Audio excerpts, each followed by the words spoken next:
لیث بن سعد نے بیان کیا، ان سے عقیل نے دوسری سند اور ان کے علاوہ ابو صالح عبداللہ بن صالح نے بیان کیا کہ مجھ سے لیث بن سعد نے بیان کیا، ان سے عقیل نے بیان کیا، ان سے ابن شہاب نے بیان کیا، انہیں عبید اللہ ابن عبداللہ نے خبر دی، اور ان سے حضرت ابن عباس رضی اللہ عنہ نے، ان سے حضرت عمر رضی اللہ عنہ نے، جب عبداللہ بن ابی ابن سلول کی موت ہوئی تو رسول کریم صلی اللہ علیہ وسلم سے اس کی نماز جنازہ پڑھانے کے لیے کہا گیا۔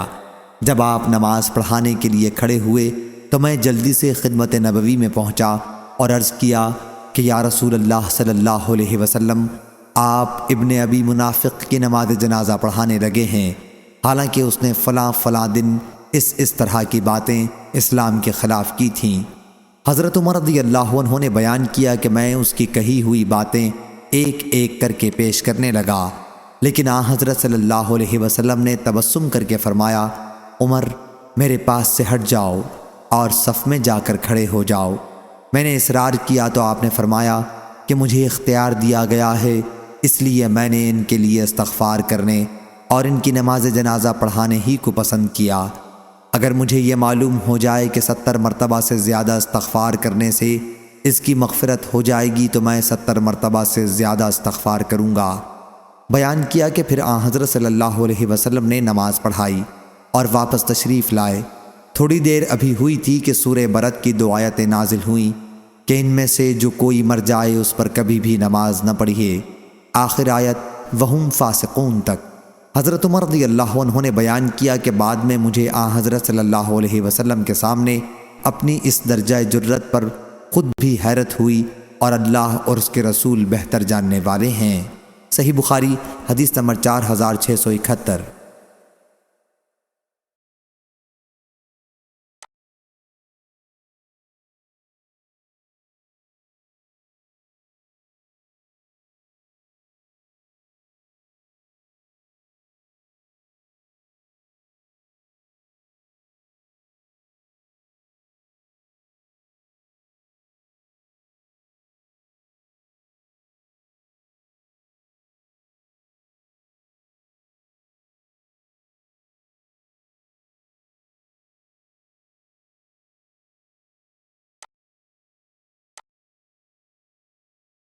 ابن عمر رضی اللہ عنہ نے بیان کیا کہ جب عبداللہ بن ابی کا انتقال ہوا تو اس کے بیٹے عبداللہ بن ابی رسول کریم صلی اللہ علیہ وسلم کی خدمت میں آئے۔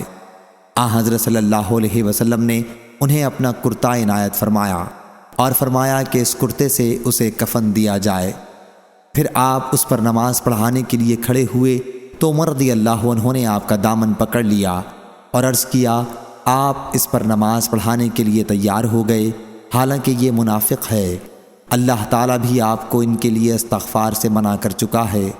حضرت صلی اللہ علیہ وسلم نے فرمایا، کیا اللہ تعالیٰ نے مجھے اختیار دیا ہے، یا راوی نے خیرنی کی جگہ لفظ اخبرنی نقل کیا ہے؟ اللہ تعالیٰ کا ارشاد ہے کہ آپ ان کے لیے استغفار کریں خواہ نہ کریں، اگر آپ ان کے لیے 70 بار بھی استغفار کریں گے جب بھی اللہ انہیں نہیں بخشے گا۔ حضرت صلی اللہ علیہ وسلم نے فرمایا کہ میں 70 مرتبہ سے بھی زیادہ استغفار کروں گا۔ عمر رضی اللہ عنہ نے بیان کیا کہ پھر آپ صلی اللہ علیہ وسلم نے اس پر نماز پڑھی اور ہم نے بھی آپ کے ساتھ پڑھی۔ اس کے بعد اللہ تعالیٰ نے یہ آیت اتاری، اور ان میں سے جو کوئی مر جائے آپ اس پر کبھی بھی جنازہ نہ پڑھیں اور نہ اس کی قبر پر کھڑے ہوں، بے شک انہوں نے اللہ اور اس کے رسول کے ساتھ کفر کیا ہے، اور وہ اس حال میں مرے ہیں کہ وہ نافرمان تھے۔ صحیح بخاری حدیث نمبر 4672۔ عبداللہ بن کعب بن مالک نے بیان کیا کہ انہوں نے کعب بن مالک رضی اللہ عنہ سے ان کے غزوہ تبوک میں شریک نہ ہو سکنے کا واقعہ سنا۔ انہوں نے بتلایا، خدا کی قسم ہدایت کے بعد اللہ نے مجھ پر اتنا بڑا اور کوئی انعام نہیں کیا جتنا رسول اللہ صلی اللہ علیہ وسلم کے سامنے سچ بولنے کے بعد ظاہر ہوا تھا کہ اس نے مجھے جھوٹ بولنے سے بچایا، ورنہ میں بھی اسی طرح ہلاک ہو جاتا جس طرح دوسرے لوگ جھوٹی معذرتیں بیان کرنے والے ہلاک ہوئے تھے۔ اور اللہ تعالیٰ نے ان کے بارے میں وحی نازل کی تھی کہ ان قریب یہ لوگ تمہارے سامنے جب تم ان کے پاس واپس جاؤ گے اللہ کی قسم کھا جائیں گے، آخر آیت الفاسقین تک۔ صحیح بخاری حدیث نمبر 4673۔ سمرہ بن جندب رضی اللہ عنہ نے بیان کیا کہ رسول اللہ صلی اللہ علیہ وسلم نے ہم سے فرمایا، رات خواب میں میرے پاس 2 فرشتے آئے اور مجھے اٹھا کر ایک شہر میں لے گئے جو سونے اور چاندی کی اینٹوں سے بنایا گیا تھا۔ وہاں ہمیں ایسے لوگ ملے جن کا آدھا بدن نہایت خوبصورت، اتنا کہ کسی دیکھنے والے نے ایسا حسن نہ دیکھا ہوگا، اور بدن کا دوسرا آدھا حصہ نہایت بدصورت تھا، اتنا کہ کسی نے بھی ایسی بدصورتی نہیں دیکھی ہوگی۔ دونوں فرشتوں نے ان لوگوں سے کہا، جاؤ اور اس نہر میں غوطہ لگاؤ۔ وہ گئے اور نہر میں غوطہ لگا آئے۔ جب وہ ہمارے پاس آئے تو ان کی بدصورتی جاتی رہی اور اب وہ نہایت خوبصورت نظر آتے تھے۔ پھر فرشتوں نے مجھ سے کہا کہ یہ جنت عدن ہے اور آپ کا مکان یہی ہے۔ جن لوگوں کو ابھی آپ نے دیکھا کہ جسم کا آدھا حصہ خوبصورت تھا اور آدھا بدصورت، تو وہ یہ لوگ تھے جنہوں نے دنیا میں اچھے اور برے سب کام کیے تھے اور اللہ تعالیٰ نے انہیں معاف کر دیا تھا۔ صحیح بخاری حدیث نمبر 4674۔ معمر نے خبر دی، انہیں زہری نے، انہیں سعید بن مسیب نے اور ان سے ان کے والد مسیب بن حزن نے کہ جب ابو طالب کے انتقال کا وقت ہوا تو نبی کریم صلی اللہ علیہ وسلم ان کے پاس تشریف لے گئے۔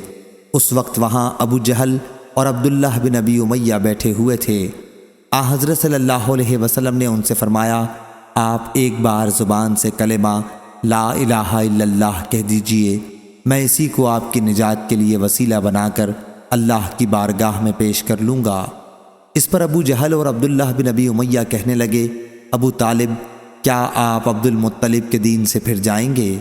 آپ صلی اللہ علیہ وسلم نے کہا کہ اب میں آپ کے لیے برابر مغفرت کی دعا مانگتا رہوں گا جب تک مجھے اس سے روک نہ دیا جائے۔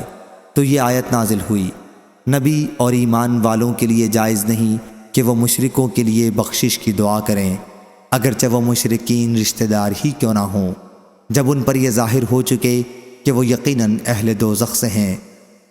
آیت کا شان نزول بتلایا گیا ہے، یہ حکم قیامت تک کے لیے عام ہے۔ صحیح بخاری حدیث نمبر 4675۔ عبداللہ بن کعب نے خبر دی کہ ان کے والد حضرت کعب بن مالک رضی اللہ عنہ جب نابینا ہو گئے تو ان کے بیٹوں میں یہی ان کو راستے میں ساتھ لے کر چلتے ہیں۔ انہوں نے بیان کیا کہ میں نے حضرت کعب بن مالک رضی اللہ عنہ سے ان کے اس واقعے کے سلسلے میں سنا جس کے بارے میں آیت وَعَلَى ثَلَاثَةِ الَّذِينَ خَلَفُوا نازل ہوئی تھی۔ آپ نے آخر میں حضرت صلی اللہ علیہ وسلم سے عرض کیا تھا کہ میں اپنی توبہ کے قبول ہونے کی خوشی میں اپنا تمام مال اللہ اور اس کے رسول کے راستے میں خیرات کرتا ہوں، لیکن حضرت صلی اللہ علیہ وسلم نے فرمایا کہ نہیں، اپنا کچھ تھوڑا مال اپنے پاس ہی رہنے دو، یہ تمہارے حق میں بھی بہتر ہے۔ صحیح بخاری حدیث نمبر 4676۔ عبداللہ نے بیان کیا کہ میں نے اپنے والد کعب بن مالک رضی اللہ عنہ سے سنا، وہ ان 3 صحابہ میں سے تھے جن کی توبہ قبول کی گئی تھی۔ انہوں نے بیان کیا کہ 2 غزووں، غزوہ اسرت یعنی غزوہ تبوک اور غزوہ بدر کے سوا اور کسی غزوے میں کبھی میں رسول اللہ صلی اللہ علیہ وسلم کے ساتھ جانے سے نہیں رکا تھا۔ انہوں نے بیان کیا، چاشت کے وقت جب رسول اللہ صلی اللہ علیہ وسلم غزوے سے واپس تشریف لائے تو میں نے سچ بولنے کا پختہ ارادہ کر لیا، اور آپ کا سفر سے واپس آنے میں معمول یہ تھا کہ چاشت کے وقت ہی آپ مدینہ پہنچتے تھے اور سب سے پہلے مسجد میں تشریف لے جاتے اور 2 رکعت نماز پڑھتے۔ بہرحال آپ صلی اللہ علیہ وسلم نے مجھ سے اور میری طرح عذر بیان کرنے والے 2 اور صحابہ سے دوسرے صحابہ کو بات چیت کرنے سے منع کر دیا۔ ہمارے علاوہ اور بھی بہت سے لوگ جو ظاہر میں مسلمان تھے اس غزوے میں شریک نہیں ہوئے، لیکن آپ نے ان میں سے کسی سے بھی بات چیت کی ممانعت نہیں کی تھی۔ چنانچہ لوگوں نے ہم سے بات چیت کرنا چھوڑ دیا۔ میں اسی حالت میں ٹھہرا رہا، معاملہ بہت طول پکڑتا جا رہا تھا۔ ادھر میری نظر میں سب سے اہم معاملہ یہ تھا کہ اگر کہیں اس عرصے میں مر گیا تو آپ صلی اللہ علیہ وسلم مجھ پر نماز جنازہ نہیں پڑھائیں گے، یا آپ صلی اللہ علیہ وسلم کی وفات ہو جائے تو افسوس، لوگوں کا یہی طرز عمل میرے ساتھ پھر ہمیشہ کے لیے باقی رہ جائے گا، نہ مجھ سے کوئی گفتگو کرے گا اور نہ مجھ پر نماز جنازہ پڑھے گا۔ آخر اللہ تعالیٰ نے ہماری توبہ کی بشارت آپ صلی اللہ علیہ وسلم پر اس وقت نازل کی جب رات کا آخری تہائی حصہ باقی رہ گیا تھا۔ آپ صلی اللہ علیہ وسلم اس وقت حضرت ام سلمہ رضی اللہ عنہا کے گھر میں تشریف رکھتے تھے۔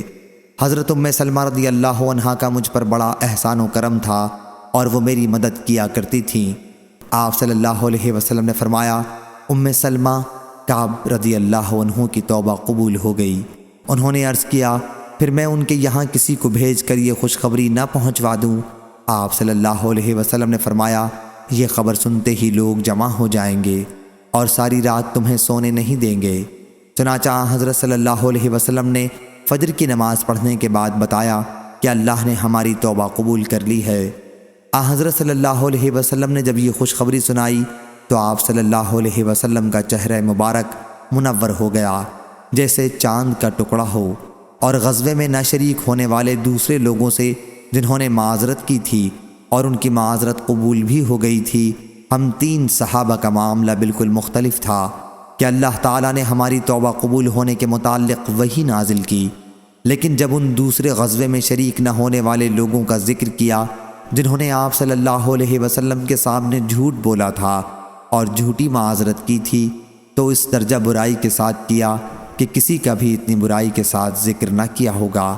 اللہ تعالیٰ نے فرمایا، یہ لوگ تمہارے سب کے سامنے عذر پیش کریں گے، جب تم ان کے پاس واپس جاؤ گے تو آپ کہہ دیں کہ بہانے نہ بناؤ، ہم ہرگز تمہاری بات نہ مانیں گے، بے شک ہم کو اللہ تمہاری خبر دے چکا ہے، اور ان قریب اللہ اور اس کا رسول تمہارا عمل دیکھ لیں گے، آخر آیت تک۔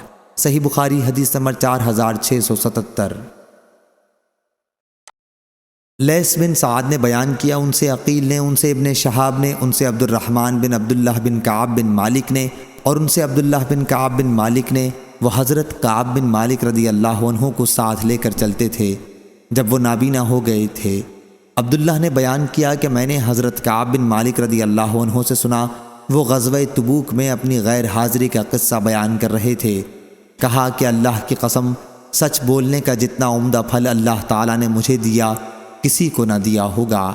جب سے رسول اللہ صلی اللہ علیہ وسلم کے سامنے میں نے اس بارے میں سچی بات کہی تھی، اس وقت سے آج تک کبھی جھوٹ کا ارادہ بھی نہیں کیا، اور اللہ نے اپنے رسول صلی اللہ علیہ وسلم پر یہ آیت نازل کی تھی کہ بے شک اللہ نے نبی پر اور مہاجرین و انصار پر رحمت کے ساتھ توجہ فرمائی، آخر آیت مع الصادقین تک۔ صحیح بخاری